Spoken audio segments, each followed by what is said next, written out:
এক অবর্ণীয় নিস্তব্ধতা আর বুক ফাটা কান্নায় ভেঙে পড়েছে গোটা ইরান।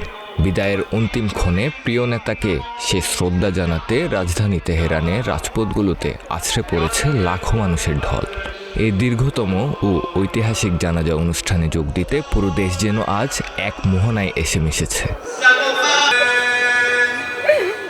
গত ২৮ ফেব্রুয়ারি যুদ্ধের প্রথম দিনেই ইসরায়েলি বিমান হামলায় ৮৬ বছর বয়সে সপরিবার এবং শীর্ষ কর্মকর্তাদের সাথে নিহত হন ইরানের সর্বোচ্চ নেতা আয়াতুল্লাহ আলী খামেনি। তার এই আকস্মিক ও মর্মান্তিক প্রস্থান ইরানের ইতিহাসে এক অপূরণীয় শূন্যতা এবং গভীর ক্ষতের সৃষ্টি করেছে। শনিবার সকাল থেকে ইরানের রাস্তাগুলো রূপ নেয় কালো পোশাক পরিহিত মানুষের মহাসমুদ্রে। ইসলামিক প্রজাতন্ত্রের প্রতি অনুগত ও প্রিয় নেতার প্রতি গভীরভাবে শ্রদ্ধাশীল সাধারণ মানুষ দূর দূরান্ত থেকে ছুটে এসেছেন কেবল একটিবার তাদের প্রিয় নেতাকে শেষ দেখা দেখতে।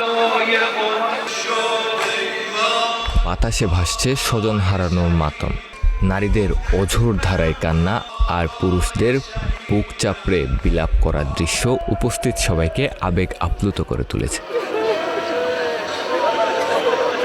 লাখো মানুষের হাতে শোভা পাচ্ছে প্রিয় নেতার ছবি, জাতীয় পতাকা এবং শোকবার্তা লেখা ব্যানার। তেহরানের মূল চত্বর থেকে শুরু করে মাইলের পর মাইল বিস্তৃত সড়কগুলো তিল ধারণের ঠাঁই নেই।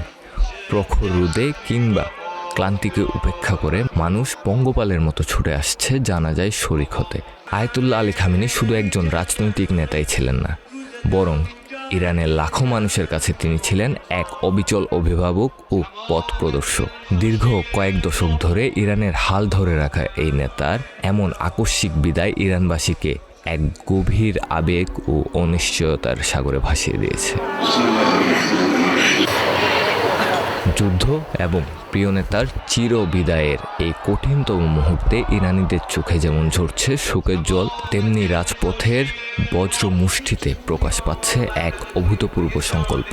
শোকের এই মহাসমুদ্র কেবল একজন নেতার বিদায় গাথা নয়, বরং এক চরম সংকটে পুরো জাতির ঐক্যবদ্ধ থাকার এক আবেগঘন ও ঐতিহাসিক দলিল হয়ে থাকবে।